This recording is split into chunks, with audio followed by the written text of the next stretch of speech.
Alors, bon, Sylvie s'est un petit peu présentée, mais vous voyez, elle a quand même un pédigré assez important. Donc, moi, je suis impressionnée quand je discute avec elle. Effectivement, donc elle est certifiée, vous allez voir dans la méthode qu'elle va nous présenter, l'Emotional Quotient Inventory. Donc, elle est coach diplômée, master 2, elle est formée en intelligence émotionnelle, logistique émotionnelle, PNL, Psychologie. Ah oui. CNV, écoute active, négociation raisonnée. Voilà, je vous en passe et des meilleurs. Donc, on peut lui faire confiance. C'est une véritable professionnelle. Et effectivement, je pense que sa façon de présenter est un petit peu qui nous envoûte. C'est peut-être aussi son métier de base qui était avocate. Alors, elle ne veut pas qu'on passe trop de temps sur, si j'arrive, ça sera bien, sur elle. Et maintenant, nous allons rentrer dans le vif du sujet et vous proposer, si vous voulez bien, parce qu'on souhaite que ça soit interactif, mettre un mot, une phrase, ou même tout un roman dans le chat pour nous dire ce que c'est que pour vous les émotions. C'est ça, Sylvie? Oui, l'idée, c'est juste mettre un petit mot ou une question. Qu'est-ce que ça évoque pour vous? Par exemple, Nathalie, toi, tu avais plein de questions. Comment ça se fait que le cerveau ne nous donne pas directement l'information que quelque chose va bien ou pas bien? Les animaux ont des Est-ce que les émotions. animaux ont des émotions? Enfin, c'est quoi le truc pratico-pratique pour calmer l'émotion instantanément? Enfin, voilà. Et si vous avez des questions en positif, en négatif ou un commentaire, n'hésitez pas à le mettre dans le chat et j'espère qu'on aura le temps d'y revenir. Juste pour dire que je ne suis pas la spécialiste des émotions, c'est simplement que j'en ai fait une synthèse. Je les explore en fait depuis 2001 parce qu'il m'est arrivé un événement. J'ai ma meilleure amie qui m'a tourné le dos. Et vous imaginez que c'est quand même pas la fin du monde. Et ça a été le déclic parce que j'ai eu l'impression que j'avais une comment dire, un deuil amoureux. Enfin, c'était tellement fort que je me suis dit, mais il y a quelque chose de pas normal. Et c'est comme ça que j'ai commencé à tirer le fil des émotions. Et depuis 2001, en fait, j'ai pas arrêté d'explorer. Et puis aussi le fait que je fais partie de ces gens qu'on appelle hypersensibles, zèbres, enfin, avec une forte sensibilité émotionnelle qui m'a énormément handicapée notamment dans ma vie professionnelle en tant qu'avocat, vous imaginez bien. Et c'est avant tout par nécessité que j'ai commencé à m'y intéresser pour découvrir après un univers vraiment puissant aidant et aussi merveilleux. Voilà, c'est tout ce que je voulais dire. On commence, Sylvie, à voir effectivement des témoignages qui sont, Séverine par exemple, indique qu'elles sont perturbantes, incontrôlables et sources de joie, de peine, d'euphorie. On a aussi le ressenti physique des émotions n'est pas facile à gérer. Donc, je pense que vous pouvez continuer à vous manifester et ça serait vraiment cool. Et pendant ce temps, on va un petit peu, enfin, on va avancer parce qu'on a 1 heure. Il va falloir faire rentrer tout ça dans 1 heure. Et on va avancer sur les émotions, lesquelles? Oui, alors oui, quand même, on va dire un petit peu ce que c'est. Alors, juste j'aimerais parler un peu de l'étymologie que la plupart des gens connaissent. Émotion, ça vient du vieux français, motion, et on le retrouve en anglais aussi, et du latin motio, qui veut dire mouvement, qui veut dire ébranlé, qui veut aussi dire frisson. Il y a la notion de frisson, de fièvre, donc quelque chose qui vient un peu dérégler la température de l'organisme. Mais c'est cette idée et qui est un préfixe de l'extérieur, émotion, qui donne cette idée de mouvement. Donc l'émotion, c'est quelque chose qui indique un mouvement. Voilà, pour faire simple. Et on a en fait 4 émotions de base. 4 émotions pour rester en vie, c'est tout. Bon, c'est un peu une blague, mais on va voir après pourquoi j'ai mis ça. Donc, 3 émotions dites négatives et une émotion positive. Donc, la peur, on va voir que quand il y a peur, le corps est incité à fuir. La colère, quand il y a colère, le corps est incité à lutter. La tristesse, le corps est, dans ce cas, privé d'énergie, prêt à subir, globalement, hein. Et la joie, dans ce cas-là, le corps, lui, est incité à capter, à vouloir garder cette énergie. Parce que l'émotion, c'est du mouvement, et c'est aussi, pas de mais c'est aussi une énergie, quelque chose qui nous, qui nous meut, notre carburant. Donc ça, ce sont les émotions de base. Et ça veut dire que toutes les variations, par exemple sur la peur, l'anxiété, la panique, l'angoisse ou la colère, qui pourrait être l'irritation, l'exaspération, la frustration, la tristesse, qui peut être le chagrin, la déception, la mélancolie, la nostalgie, et la joie avec l'enthousiasme, l'excitation, la gratitude. Tous ces dérivés vont être colorés de nos d'images, de souvenirs, vont venir s'enrichir de tout un univers mental et aussi sensoriel. Mais on a 4 émotions de base. Donc, ça nous dit aussi quelque chose. Deuxième clé, la première, c'était émotion et pensée, émotion et cerveau. La deuxième clé, c'est que l'émotion, c'est un langage universel. J'avais un prof quand j'étais en master de coaching qui disait le personnel est universel. L'émotion, ça fait partie de l'être humain. Où qu'on soit dans le monde, on a des émotions. Et c'est donc un vecteur de connexion, quelle que soit la personne qu'on est, on peut se connecter à un être humain grâce aux émotions. Voilà ce que je voulais dire. Ok. Non, super. Je pense que c'est hyper intéressant justement ce que tu dis, c'est-à-dire que quelle que soit notre culture, quel que soit notre environnement, quelle que soit notre langue, quel que soit notre âge, justement, c'est un langage universel. C'est ça qui est assez génial.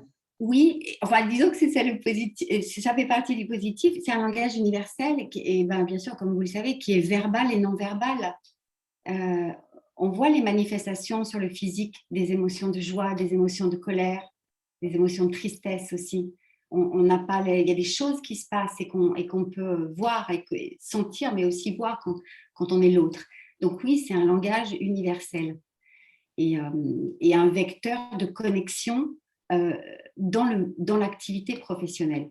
Par exemple en coaching et aussi en médiation, mais dans n'importe quel métier, ça peut être une aide. On va le voir par la suite. Deux choses. Techniquement, Philippe, oui, bien sûr, il y aura un webinaire. Donc, si vous mettez vous allez sur notre site, vous le verrez, vous mettez votre adresse mail et on vous enverra le lien. Un replay, tu veux dire? Pardon. Et il y a un petit mot qui est aussi Séverine qui parle effectivement du dessin animé Vice Versa, qui est très, je ne sais pas si tu l'as déjà vu, c'est lui qui est très emblématique des émotions. Je trouve que c'est hyper bien fait. Oui, c'est vrai. Non, en fait, je ne l'ai pas vu. J'en ai beaucoup entendu parler, mais je ne l'ai pas vu. Oui, c'est vrai, il faut que je le voie. Ok. Alors, les émotions, donc comment et finalement dans quel but? Alors, on va voir juste après ce qui est appelé la boucle émotionnelle. Mais une émotion, en gros, ça se passe comment? Une émotion, c'est un mouvement qui intervient avec une situation qui nous bascule de l'intérieur à l'extérieur et de l'extérieur à l'intérieur. Il y a un événement extérieur qui se produit. Une émotion, c'est toujours déclenché par un événement extérieur. Et cet événement, il fait choc. C'est-à-dire qu'il va créer une rupture dans nos habitudes, dans nos automatismes, que ce soit à petite ou à grande échelle. Et donc, il va si on veut bien y porter attention, il va attirer notre attention. Une émotion, c'est comme, il y a quelqu'un qui dit, c'est comme un haut-parleur. Elle vient dire là, oh, tu t'arrêtes là 2 minutes, tu regardes. Et elle naît d'abord dans le corps. On va sentir, par exemple, moi hier, à l'idée du webinaire, j'étais fébrile. Je sentais mon cœur qui battait. J'avais des moments de petite panique. je le sentais vraiment dans le corps. J'ai une agitation. Je n'aurais pas pu dire précisément à quel endroit, mais il y avait une agitation. Ça se manifestait. Donc l'émotion, c'est d'abord une expérience corporelle par le biais de la sensation. Et cette sensation, elle informe le cerveau et elle entraîne une réaction. Et le cerveau, vis-à-vis, face à l'émotion, c'est très simple, c'est binaire, c'est bon, pas bon. Et donc, il va y réagir, on va le voir après, de différentes manières, soit en mode défense, soit en mode récompense. Et le but de l'émotion, c'est de préserver la vie. Et comment on préserve la vie? En préservant l'équilibre.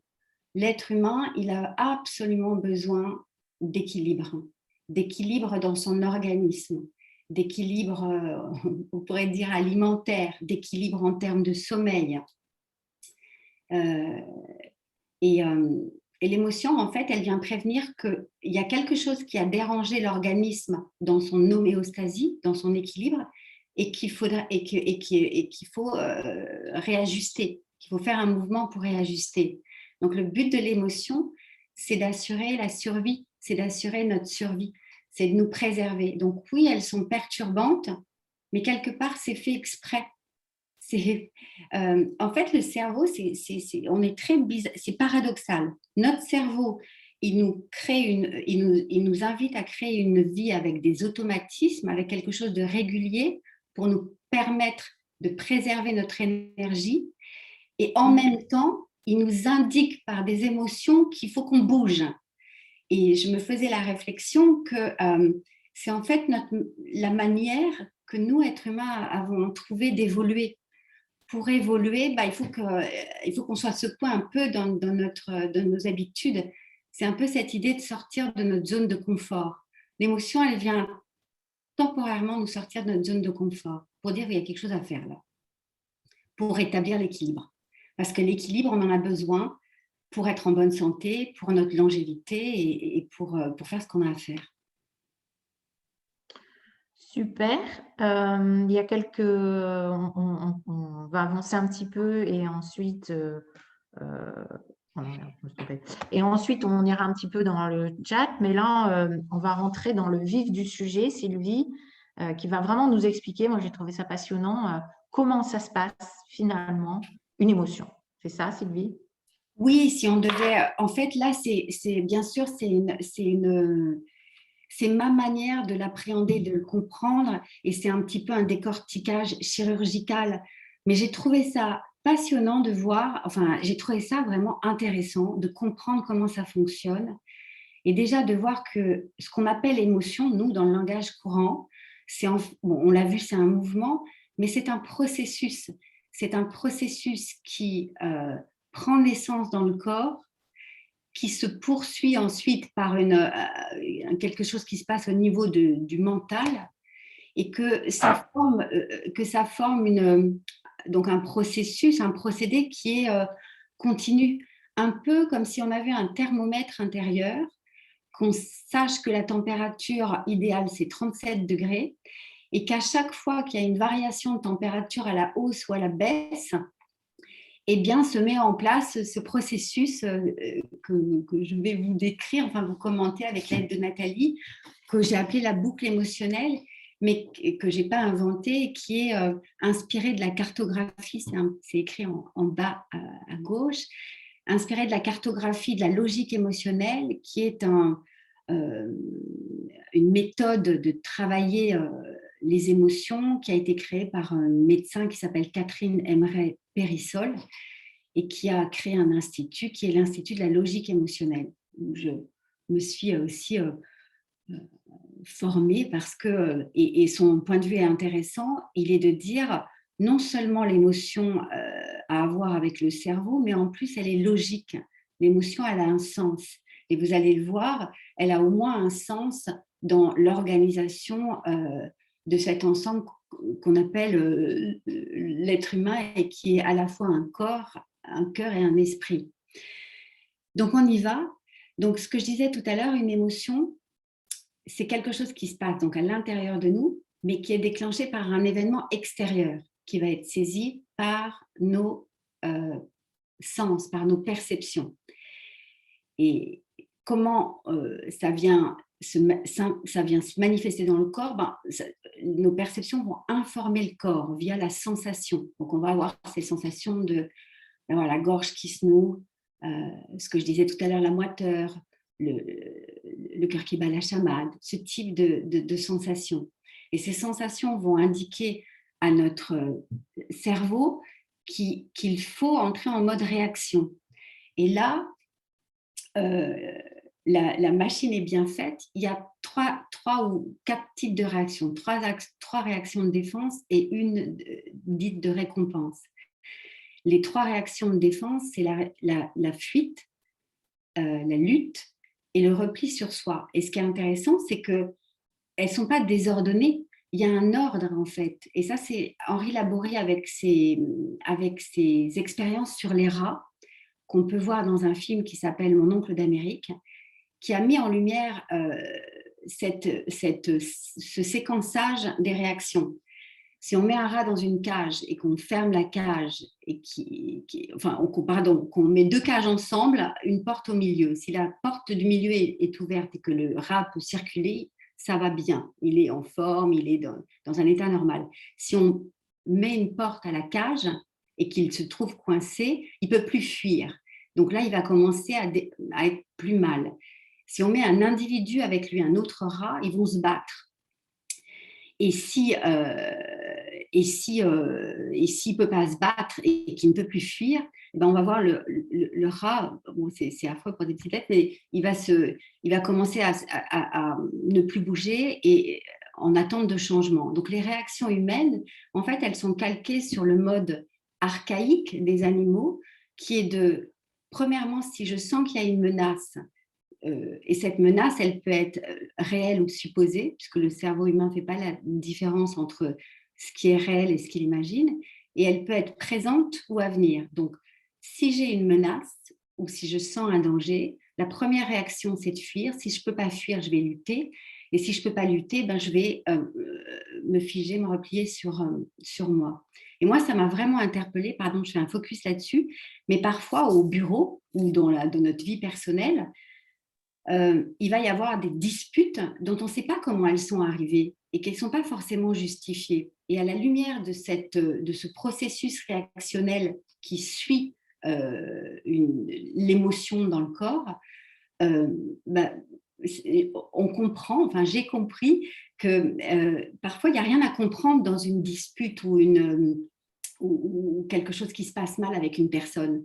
C'est simplement que il n'y a pas pu avoir la fluidité que la biologie humaine met quand tout va bien.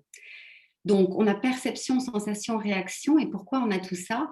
On a tout ça, je le disais tout à l'heure, parce que le but de l'émotion qui est au tout début de tout, c'est de préserver la vie par l'homéostasie, par l'équilibre. On a besoin d'équilibre pour être en vie. Et on a non seulement besoin d'équilibre, mais les chercheurs ont identifié 3 besoins fondamentaux et qui sont aussi hiérarchisés. Le besoin de sécurité, le besoin d'identité et d'appartenance et le besoin de sens qu'on retrouve dans la pyramide des besoins de Maslow aussi. Et donc, pour répondre à ces besoins qui sont inspirés par le fait de préserver la vie et qui sont d'abord inscrits dans le corps, il va y avoir comme un shift. Bien entendu, c'est tellement complexe. Il va y avoir un shift grâce à notre capacité de mémorisation, qui est du registre du cerveau limbique, dans la partie cognitive. Et dans la partie cognitive, en face du besoin d'être, ou plutôt au nom de ce besoin d'exister, on va avoir le désir de mettre en place des éléments qui nous permettent d'être en vie. Donc, on va avoir le désir de préserver notre sécurité, je ne sais pas moi, en ayant beaucoup d'argent sur son compte en banque, en ayant une maison, en étant propriétaire. Enfin, le désir d'avoir, c'est un désir qui est donc de préserver cette vie qui, à l'origine, a été déclenchée par l'émotion. Pour répondre à notre désir d'avoir toujours de la vie, toujours de la sécurité, toujours de l'identité, toujours du sens, on va mettre en place des habitudes mentales, des habitudes comportementales, et peu à peu, notre histoire, enfin, élaborer notre histoire à partir de certitudes. C'est ça qui nous permet de mener notre vie, de créer une espèce de routine, d'automatisme qui nous permettent d'avancer avec sérénité et avec équilibre, j'ai envie de dire. Et puis, par moment, on va avoir des ressentis, des sentiments qui nous traversent. Et dans ressenti, il y a ce préfixe re qui semble indiquer que c'est un peu comme du réchauffé, enfin on sent à nouveau. Et dans le sentiment, on va aussi avoir le ressentiment, qui est de l'ordre de quelque chose d'un peu négatif. En fait, quand on est dans cette émotion, en fait, qui ressort des témoignages, les émotions, c'est un peu perturbant. Il y a comme un effet de malaise. Ça peut être de l'angoisse, ça peut être aussi un sentiment d'impuissance, de colère qui monte.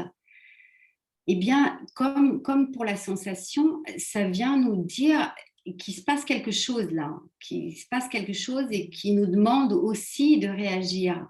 Alors, réagir, ça peut être en termes d'habitude. Il faut peut-être changer une habitude ou changer d'environnement. En tout cas, l'émotion, elle vient nous dire qu'il y a un malaise, une espèce de menace, entre guillemets, pour notre équilibre et qu'il faut qu'on fasse quelque chose.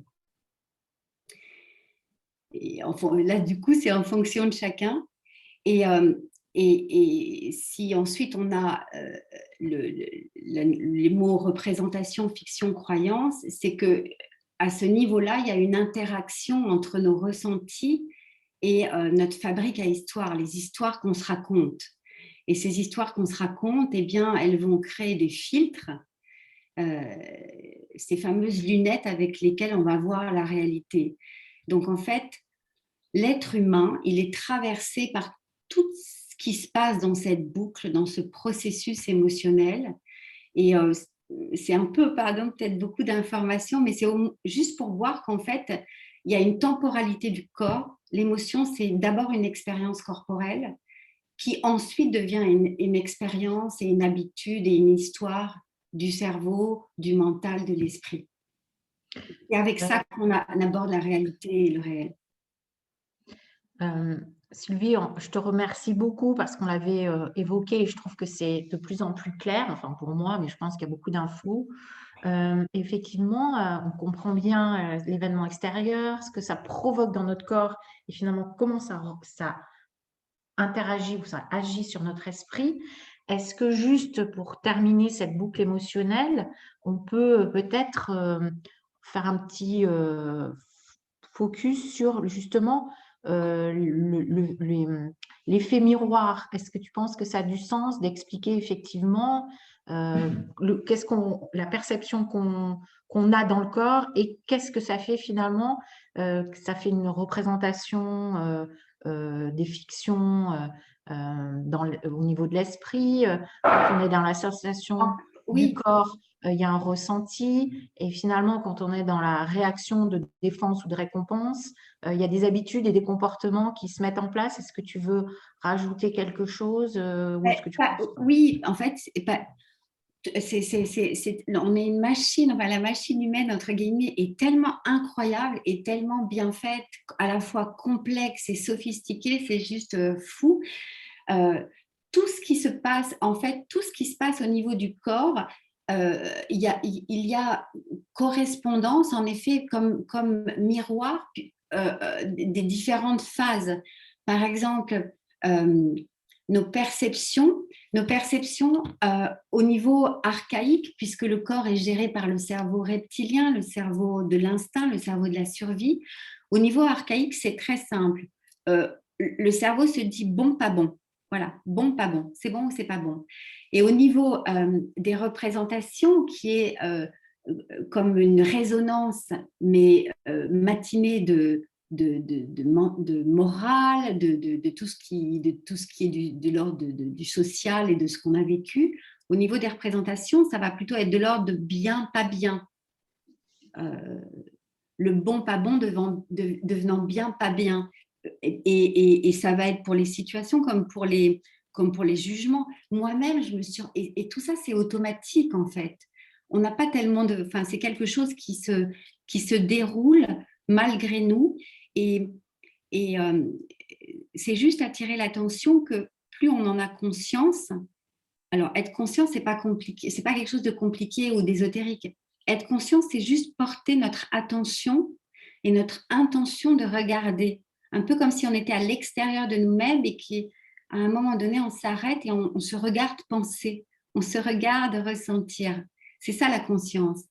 Et une fois qu'on est dans cette, quand on passe de non conscient à conscient et qu'on se rend compte de ces correspondances, ben, bizarrement, la vie devient plus simple, plus facile, plus fluide, plus équilibrée. Et Super. donc, effectivement, il y a correspondance. Au niveau des perceptions, c'est bon, pas bon, et en face, représentation, la fabrique à l'histoire qu'on se raconte, ça va être bien, pas bien. Au niveau des sensations, euh, c'est en termes de vocabulaire. Quand on est dans la sensation, on va avoir un vocabulaire qui le dit. Je suis effondrée. On voit bien que ou oppressé. On voit que c'est le corps qui est impacté. Dans les ressentis, ça va être plus de l'ordre. Je me sens mal, je me sens angoissée, j'ai du stress, je suis stressée. C'est plus impalpable, c'est plus de l'ordre de la pensée. Et dans les réactions, on a vu que c'était fuite, lutte et repli. Et on va trouver dans nos habitudes comportementales, euh, euh, par exemple, ce qui correspond à la fuite, qui va être de l'ordre de la recherche de solutions. Ce qui correspond à la lutte va plutôt être de l'ordre du contrôle, etc. Merci beaucoup. Et on vous propose avec Sylvie, comme on vous a quand même bombardé, un petit technique, un petit interlude émotionnel. Est-ce que tu peux nous raconter ce qu'est un petit shaker que nous allons faire pendant 1 ou 2 minutes? Ah ouais, il faut au moins, on va dire 2 minutes. Et puis tant pis, bon, si je ne peux pas tout dire, mais l'idée, c'est que vous puissiez aussi, si vous avez envie d'intervenir, vous puissiez intervenir. Et puis, je voulais vous donner une palette comment dire, la plus colorée possible des émotions. Je suis en train de montrer ma main comme les enfants. Voilà tout ce qu'il y a dans les émotions. Donc là, on vient de voir comment ça fonctionne, en tout cas comment moi je l'ai compris. Bien entendu, gardez votre libre arbitre. Si vous semble que j'ai dit des bêtises, ben peut-être. Enfin, en tout cas, j'ai essayé de faire au mieux et que ça soit voilà, et que ça ait du sens et que ça apprenne quelque chose. Et alors l'émotion, c'est Nathalie qui me posait la question, mais qu'est-ce qu'on peut faire de manière pratico-pratique quand on a une émotion et qu'on est au travail ou on va faire un webinaire juste après, enfin, qu'on a besoin de l'évacuer. Alors je vais vous proposer un exercice dans lequel on va se mettre debout. C'est du shaking. Alors, si vous avez la possibilité de vous mettre debout chez vous ou au bureau, je ne sais pas, c'est peut-être pas possible. Hein, dans ce cas-là, tant pis, assis. Donc, c'est une méthode qui a été, ça s'appelle le TRE, qui a été mise au point par un monsieur qui s'appelle David Berceli et qui a travaillé en fait il n'est pas médecin, mais qui a aidé sur des conflits armés en Afrique et au Moyen-Orient et qui a voulu aider il a inventé une méthode à partir de l'observation des animaux parce que pour aider les populations à traverser des traumatismes, ben, on peut pas on n'a pas le temps, il n'y a pas d'argent pour faire des psychothérapies, donc il fallait des moyens efficaces tout de suite. Et en fait, en observant les animaux, et par exemple, moi j'ai un chien et en effet, je l'observe, les chiens, pour évacuer les tensions, enfin les animaux, pour évacuer les tensions, ils se secouent. Et secouer le corps, c'est une manière de libérer les tensions, et notamment les tensions qui sont provoquées par les émotions, les tensions émotionnelles. Donc, je vais vous demander de vous mettre debout. On va faire l'expérience, puis déjà, ça nous fera un petit peu digérer tout ce que je viens de vous dire. Donc, les pieds bien à plat, les genoux déverrouillés, aussi à l'aise que possible dans votre posture debout, pour dégager l'avant du corps, n'est-ce pas, et ouvrir ici bien penser à comment dire, monter le sternum, hein, un peu vers le haut. Quand on fait ça, ce geste du sternum là vers le haut, bah, automatiquement, nos épaules se baissent et puis on ouvre, hein, on ouvre. Et donc, du coup, on respire mieux. Et c'est aussi important de respirer pour détendre et libérer les émotions. Et je vais vous proposer le regard, hein, est bien en face, pas par terre, mais vraiment de regarder à l'horizon. Et puis d'essayer de lever un tout petit peu vos talons et de les laisser retomber. Et de vous entraîner à faire ça. Juste de laisser retomber les talons. Et ça provoque une espèce de vibration dans la jambe, en tout cas. Et puis de le faire un petit peu plus, quand vous prenez de l'aisance, tant pis, si vous tombez en avant, ben on recommence. Et puis de plus en plus, vous voyez, en ayant les genoux, j'ai enlevé mes lunettes, donc je vois rien, bien lâche. Et puis de commencer, bon, je ne sais pas si vous avez éteint votre caméra, tant mieux, mais de bouger, de commencer à vous secouer. Il n'y a pas d'autre mot. Secouer, c'est le shaking. Et puis d'y joindre, sans peur du ridicule, les bras, les épaules, les mains, et de secouer. Parce que plus on secoue, et plus on fait du bien au corps. Et le corps, il informe le cerveau que tout va bien. Et on retrouve ce fameux équilibre. N'oubliez pas de respirer. Bougez les épaules et même la tête un peu. Et que vous secouez. On va revenir. Hein. On finit un petit peu avec les bras, les mains, les doigts. Vraiment d'aller jusqu'au bout. Si vous pouvez avec les orteils de pied, ça c'est plus compliqué. Et puis tout doucement, de revenir à quelque chose de plus doux. De souffler. De bien inspirer par le nez. Et de bien souffler par la bouche 1 ou 2 fois.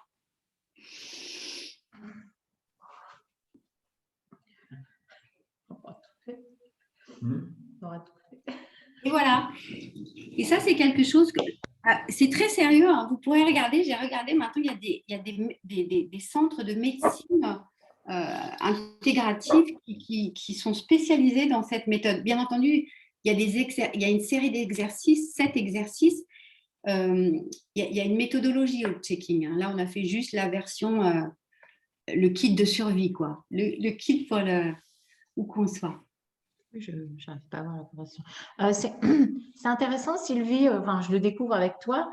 C'est pas exactement, mais là, je sais qu'il y a des sportives, en tout cas enfin, il y a des sportifs, clairement.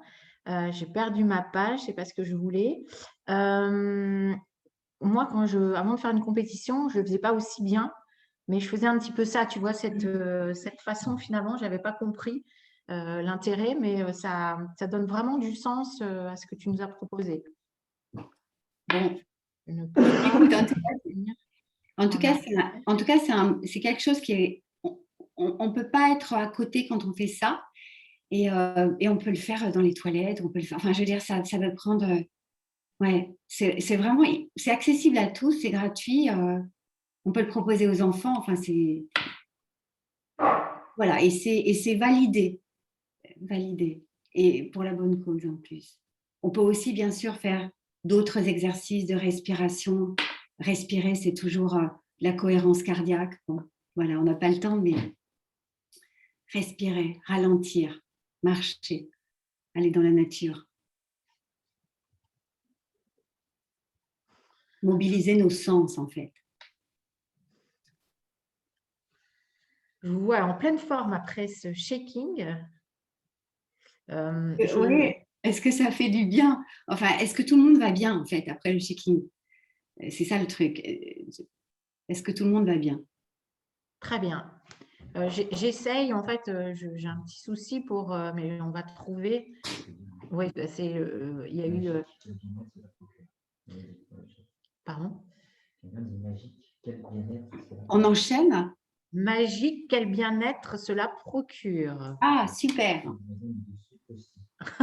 On a un petit joke on a apprécié nos voisins du dessous aussi. Oui, c'est ça. Oui, oui, je sais, c'est un peu embêtant. Oui, oui. Mais on n'est pas obligé de sauter, hein. C'est vraiment… Oui, je sais. Mais on n'est pas obligé de sauter. Ok.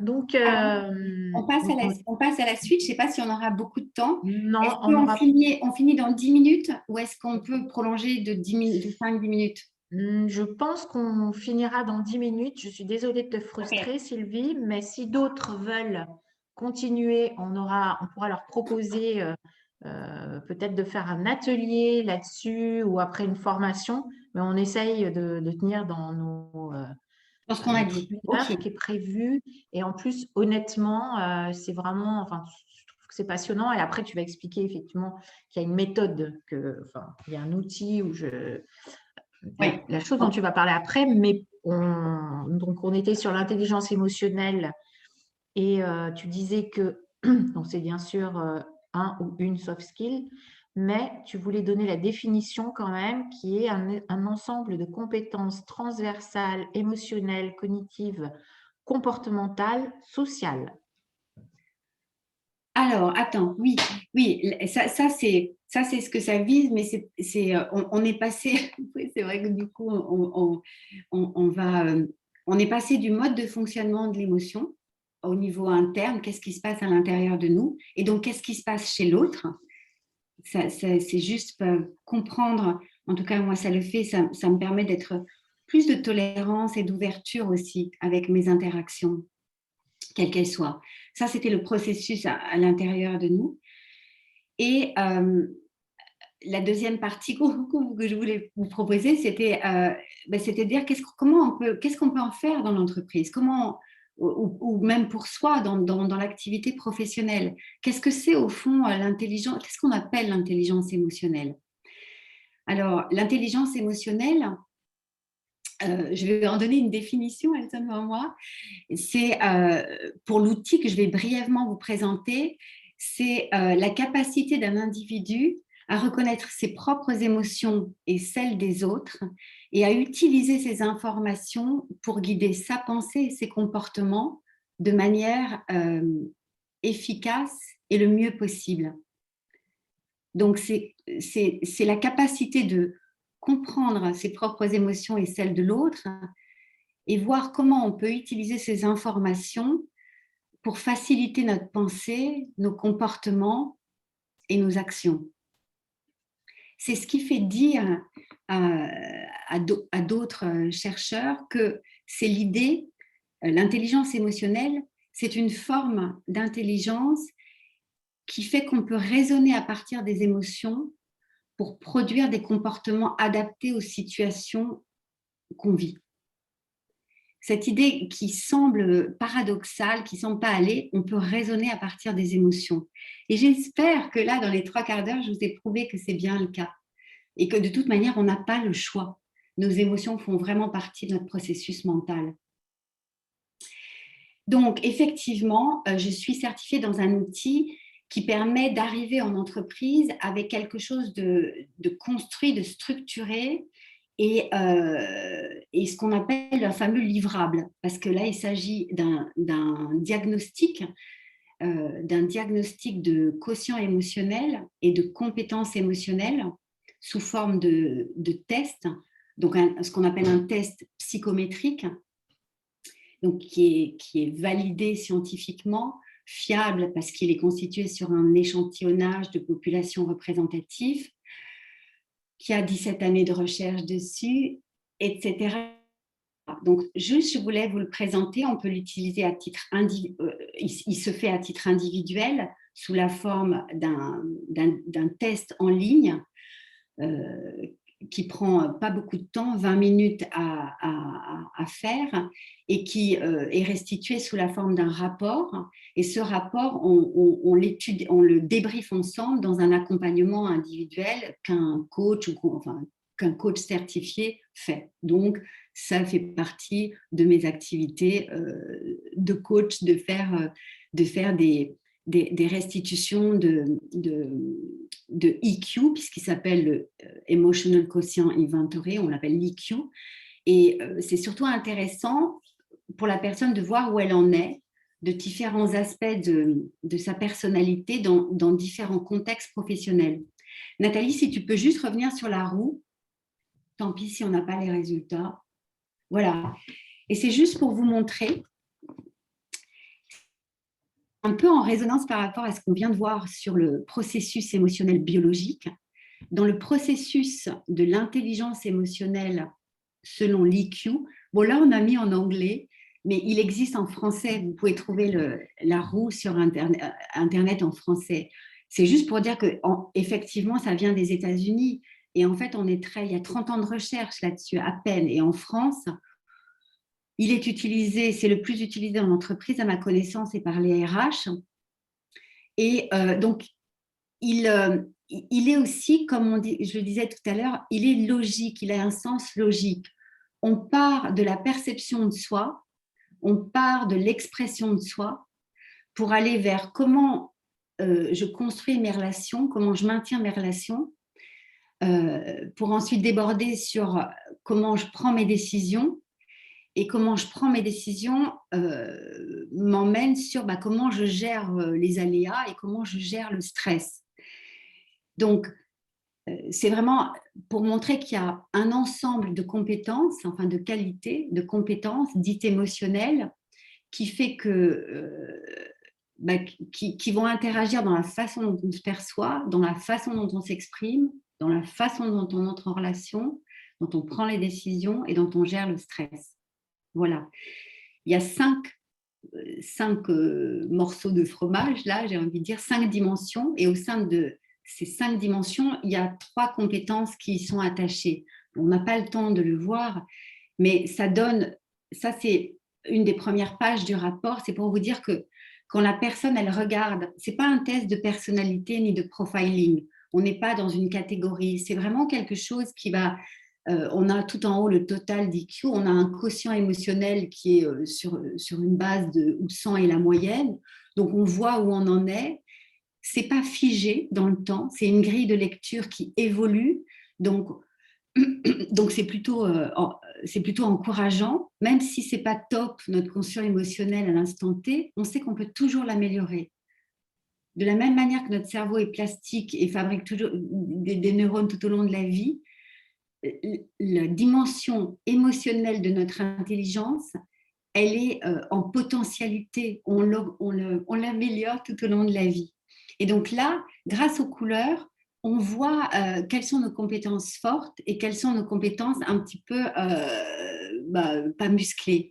En général, en tant qu'individu, on va aller voir ce qui va pas. Mais l'intérêt de ce test, en tout cas, c'est pour ça que j'apprécie de le décortiquer, de travailler avec, c'est qu'il va plutôt utiliser nos compétences fortes pour aider à étirer vers le haut nos compétences faibles. Donc, il est assez, comment dire, je ne sais pas ce que je pourrais rajouter, il est complet, il est intéressant et moi, je ne l'utilise pas en première séance ou en deuxième séance, on fait connaissance avec la personne, mais une fois qu'on a un peu clarifié, c'est vraiment un levier de prise de conscience par rapport à ce qu'on souhaite améliorer, ce qu'on souhaite atteindre comme objectif. Oui, merci Nathalie. Et il donne aussi un indicateur de bien-être. Voilà. C'est, voilà, donc vous avez compris que Sylvie était passionnante concernant les émotions et que effectivement elle utilise un outil. Tu appelles ça un outil, Sylvie, finalement? Un outil de mesure des compétences émotionnelles. Voilà. C'est un référentiel aussi. Enfin voilà, oui, c'est un outil. On va pouvoir voir où on en est et à partir de là travailler sur certaines choses. Juste pour donner un exemple, tu me permets, Nathalie, pour fixer l'attention sur un exemple. Par exemple, aujourd'hui, notre monde est en pleine mutation et on a des bonnes raisons d'être découragés. Et à travers le test, là, l'EQ, il y a la compétence optimisme. Et on va voir que cette compétence optimisme, auquel on n'a pas vraiment fait attention, elle est en corrélation avec la manière dont on résout les problèmes, la manière dont on fait face à l'aléa ou au changement. Et euh, donc, oui, j'étais sur le test. Ça met l'accent sur des choses auxquelles on n'a pas forcément pensé en termes de compétences, mais qui interagissent dans la manière dont on peut avancer dans notre